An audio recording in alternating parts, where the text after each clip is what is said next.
जय श्री राम। चैनल लोकरंजन प्रेरक प्रसंग में आप सभी का बहुत बहुत स्वागत है।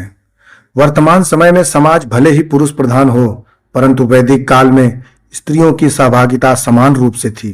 हमारे ऋषि महर्षियों ने, हमारे पूर्वजों ने स्त्री को देवी स्वरूप में मानकर उनकी पूजा अर्चना की है। स्त्री को महाशक्ति का स्वरूप मानते थे। आज के समय में भले ही पिता के नाम से पहचान मिलती हो, परंतु बीते हुए युगों में माता के नाम से भी पहचाने जाते थे। प्रभु श्री राम को कौशल्यानंदन, लक्ष्मण को सौमित्रेय, भगवान श्री कृष्ण को देवकी नंदन, पांडवों को कौंतेय, कर्ण को राधेय, दुर्योधन को गांधी नंदन, ये सभी संबोधन यह प्रदर्शित करते हैं कि समाज में स्त्रियों को समानता का अधिकार था। जब जब स्त्री जाति पर अत्याचार हुआ, उसका अपमान हुआ, तब तब अपना प्रतिशोध लेने में स्त्री पीछे नहीं रही। जब भी स्त्री ने अपना प्रतिशोध लिया है, एक नया इतिहास लिखा है। आज हम बात करेंगे महाभारत काल की उन 4 स्त्रियों के प्रतिशोध की, जिनके प्रतिशोध की प्रतिज्ञा महाभारत के युद्ध का प्रमुख कारण बनी। तो आइए सबसे पहले महाभारत की मुख्य नायिका द्रौपदी की प्रतिज्ञा की चर्चा करते हैं। पांडवों के द्यूत क्रीड़ा में हार जाने पर द्रौपदी को जबरदस्ती भरी सभा में लाया गया। इतना ही नहीं, कौरवों के सिर पर अधर्म इतना चढ़ गया था कि उन्होंने द्रौपदी को निर्वस्त्र करने का प्रयास किया।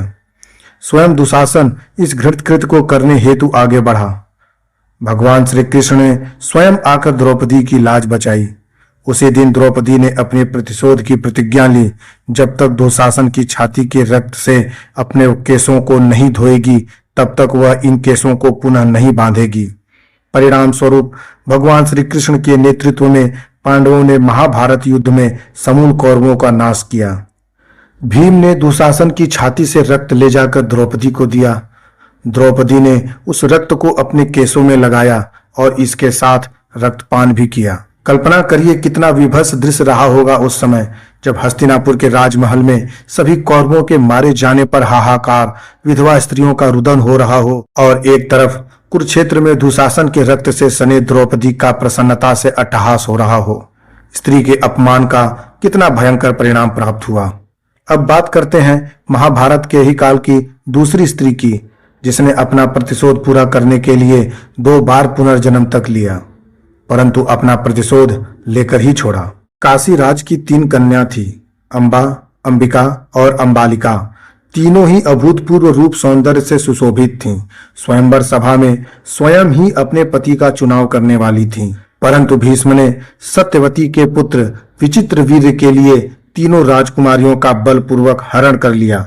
सत्यवती की सम्मति से जब विवाह का आयोजन किया जाने लगा, तब अंबा ने भीष्म से कहा कि वह साल्वराज को अपना पति मान चुकी है और उन्होंने भी एकांत में मेरा वरण कर लिया है। यह जानकर भीष्म ने अंबा को साल्वराज के पास पूरे सम्मान के साथ भिजवाया, परंतु साल्वराज ने अंबा को स्वीकार नहीं किया।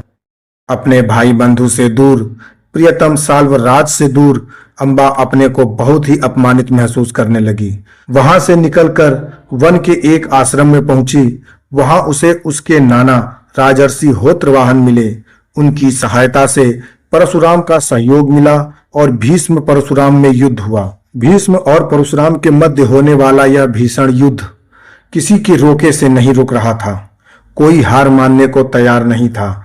इस भीषण युद्ध को ऋषि जमदग्नि, गंगा और देवताओं के समझाने पर ही रोका गया, परंतु इससे अंबा को न्याय नहीं मिला।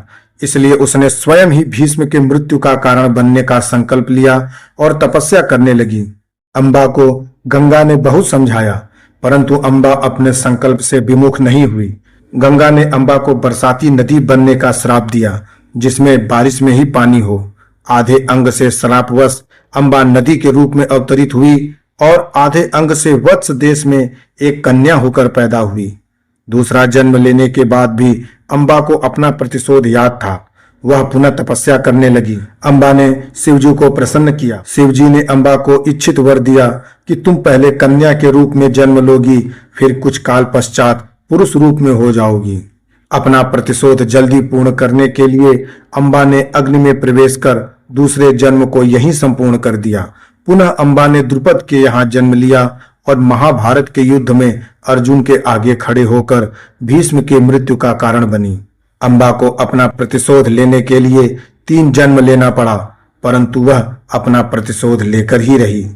अब तीसरी स्त्री की बात करते हैं। महाभारत युद्ध में द्रोणाचार्य द्वारा रचित चक्रव्यूह का भेदन कर वीरता पूर्वक लड़ते हुए अभिमन्यु को 6 महारथियों द्वारा घेर कर मारे जाने पर अभिमन्यु की माता सुभद्रा बहुत ही क्रोधित हुई। सुभद्रा ने अर्जुन को बहुत उलाहना दिया।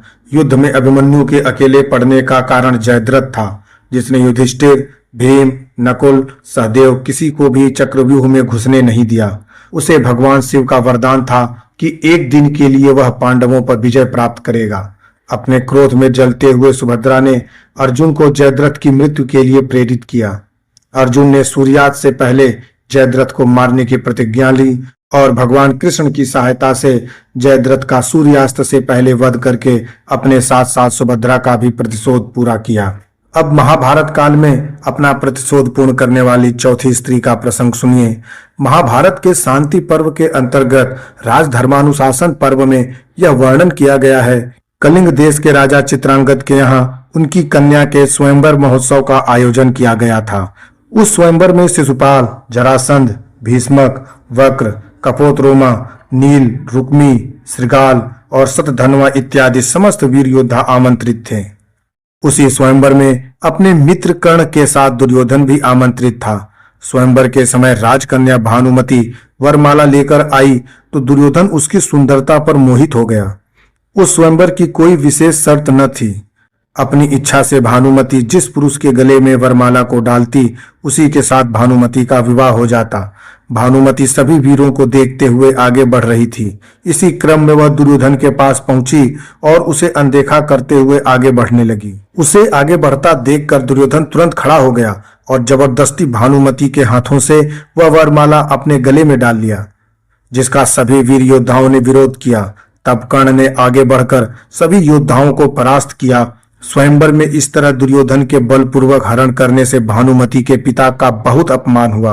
भानुमति भी दुर्योधन के स्वभाव आचरण के कारण उसे पसंद नहीं करती थी, परंतु स्वयंवर की इस घटना से उसने भी अपने आप को बहुत अपमानित महसूस किया। दुर्योधन और भानुमति के विवाह के उपरांत उन्हें एक पुत्र लक्ष्मण और एक पुत्री लक्ष्मणा की प्राप्ति हुई। भगवान कृष्ण जामवंती के पुत्र सांब और लक्ष्मणा एक दूसरे से प्रेम करने लगे थे। दुर्योधन ने लक्ष्मणा के स्वयंवर का आयोजन किया, परंतु यदुवंश को निमंत्रित नहीं किया, कारण कि भगवान कृष्ण सदैव पांडवों के पक्ष में रहते थे। इसलिए दुर्योधन ने द्वेषवश यदुवंश में आमंत्रण नहीं भेजा। भानुमति कृष्ण भक्त थी, भगवान कृष्ण को अपना आराध्य मानती थी। यदुवंश को स्वयंवर में सम्मिलित न होता जानकर उसने सांब के द्वारा स्वयंवर से लक्ष्मणा के अपहरण में गुप्त रूप से सहायता प्रदान की। जब यह बात दुर्योधन को पता चली तो वह भानुमति पर बहुत क्रोधित हुआ।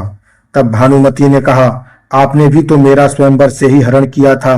तब मेरे पिता कितना अपमानित हुए थे और मैंने स्वयं को कितना अपमानित महसूस किया था। आज तुम्हें स्वयं इसका अनुभव हो रहा होगा। इस तरह भानुमति ने स्वयंवर में हुए अपने अपमान का प्रतिशोध लिया। ऐसे ही पौराणिक कथाओं को सुनने के लिए हमारे चैनल लोक रंजन प्रेरक प्रसंग को सब्सक्राइब अवश्य करें। भगवान भोलेनाथ की कृपा आप सब पर बनी रहे। हर हर महादेव।